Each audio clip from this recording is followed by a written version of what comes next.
और बच्चों, बताइए फिर आपका रीनीट 2026 में कैसा रिजल्ट रहा है। बहुत बहुत बधाई हो बच्चों। आप सभी डॉक्टर बन रहे हैं और आपने अपने जीवन का एक बहुत बड़ा पड़ाव क्लियर कर लिया है। बेटा खुशी, कितने मार्क्स आ रहे हैं आपके? सर 537 मार्क्स आ रहे हैं। और बेटा प्रांजल आपके? सर मेरे 520 नाम मार्क्स आ रहे हैं। और समीर जी आपके? सर मेरे 519 मार्क्स आ रहे हैं। और अनुज? सर मेरे 501 आ रहे हैं। अच्छा, ये लीजिए।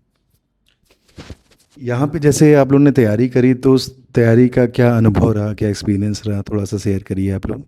सर जैसे बायो का पेपर जो आया वो हमने पूरा नोट से किया था। मतलब जो भी हमें नोट्स में पढ़ाया गया था उसमें एनसीईआरटी कवर हो गई थी, तो पेपर बनाने में ज़्यादा डिफ़िकल्टी नहीं हुई, आसान लगा। प्रांजल जी आपको कैसा लगा?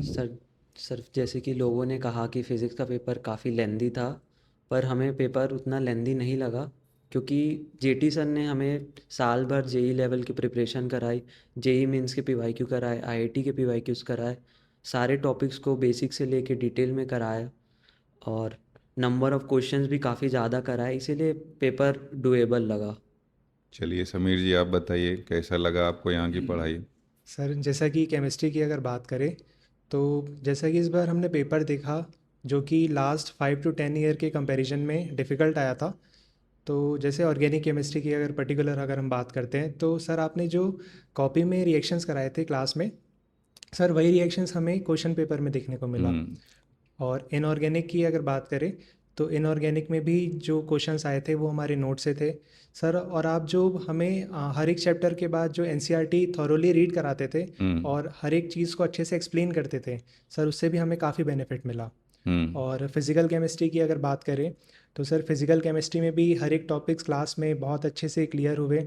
और सर आप जो बहुत अच्छे लेवल्स के जो क्वेश्चंस कराते थे केमिस्ट्री में, उससे भी जो न्यूमेरिकल्स कराते थे उससे भी हमें काफ़ी बेनिफिट मिला।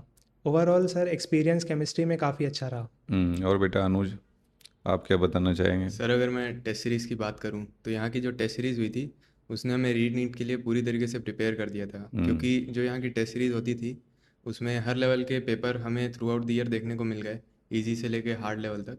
और जो टेस्ट सीरीज़ चली है वो थ्रू आउट द ईयर लगभग हर वीक में मिनिमम 4 टेस्ट तो हमारे हो ही जाते थे, जिसमें हमें हर चैप्टर कवर कराया जाता था, हर चैप्टर का अलग से टेस्ट होता था। और जो कुछ हेडिंग्स होती थी जो टफ़ है या जो नीट में ज़्यादा रिपीट हो रहे हैं जिसके क्वेश्चन, उस हेडिंग के भी अलग से हमारे टेस्ट हुए थे।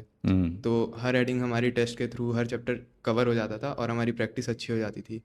तो रीनीट का जब पेपर हमने देखा तो वो हमारे मॉक से मिलता जुलता ही था लगभग, तो हमें ज़्यादा दिक्कत नहीं हुई। तो बच्चों आप लोग तो डॉक्टर बन रहे हैं, अब अपने जूनियर्स के लिए क्या आपकी एडवाइस रहेगी? तो सर मैं यही कहना चाहूँगा कि अगर आपको डॉक्टर बनने का सपना है और आपको एमबीबीएस करना है और आप साल भर डेडिकेटेड होके कंसिस्टेंटली पढ़ाई कर सकते हैं, तब आप ड्रॉप बिल्कुल ले लीजिए। और आपको कंसिस्टेंसी रखनी पड़ेगी पढ़ाई में और टेस्ट में भी, क्योंकि इससे आप कॉम्प्रोमाइज़ नहीं कर सकते।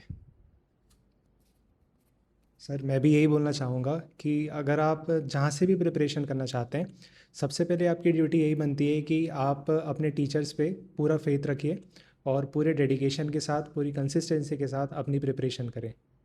सर मैं अपने एक्सपीरियंस के बेसिस पे आईआईटी मेडिकल वर्ल्ड इसलिए रिकमेंड करना चाहूँगी क्योंकि यहाँ के टीचर्स खुद डायरेक्टर्स हैं जिनका एक्सपीरियंस जो है वो 20+ ईयर्स का है, और through out the year teachers constant है, जिसकी वजह से हमें पढ़ने में कोई डिफ़िकल्टी नहीं आई। आप अगर नीट 2027 का प्रिपरेशन करना चाहते हो तो आईआईटी मेडिकल वर्ल्ड बहुत अच्छा ऑप्शन रहेगा। Thank you. चलो बच्चों मिलते हैं फिर, कॉलेज जब आपको मिलता है, ठीक है, उसके बाद मिलते हैं आप लोग से।